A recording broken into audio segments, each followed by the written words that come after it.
এটা যে কোনো কাস্টমার এটা খেতে পারে। তো এটা একটা কুলার পিৎজা মেকিং করছি। এই কুলার পিৎজাটা আমাদের এখন রেড হট অ্যান্ড ক্রিস্পিতে খুব মানুষজন ভালো খাচ্ছে এবং এটা আমাদের খুব ভাইরাল আইটেম।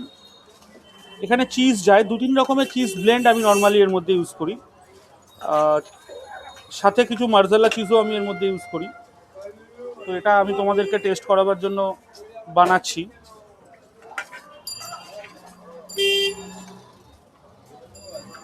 এটা চিকেন কুল্লার তৈরি হচ্ছে।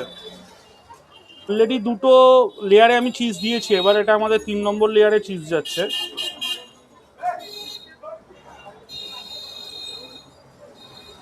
তো এরপরে এটা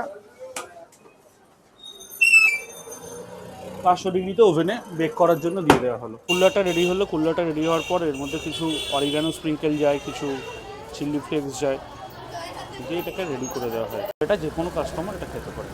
আমাদের দোকানের টাইমিং হচ্ছে মোটামুটি 4:30-5টা থেকে শুরু করে আমাদের ইন স্টক 10টা 10:30 অবধি আমাদের টাইম। আর লোকেশান হচ্ছে একদম সোদপুর স্টেশন থেকে আপনি বেরোলে Rathindra multiplex, just walking distance 1 minute Sodepur station থেকে 4 নম্বর সাইড থেকে। মানে আমার এখান থেকে সোদপুর স্টেশন জাস্ট হচ্ছে 30 সেকেন্ডের রাস্তা।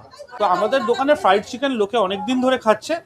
তো ফ্রাইড চিকেনের পাশাপাশি আমরা এই নতুন কিছু আইটেম যেগুলো করেছি, ধরুন কুল্লার পিৎজা, চিংড়ি মাছের মালাইকারি পিৎজা, যেটা সম্ভবত ওয়েস্ট বেঙ্গলের বুকে আমরাই প্রথম এত ব্রডওয়েতে বা এত বড়োভাবে ছড়িয়ে স্প্রেডেডভাবে করছি জিনিসটাকে।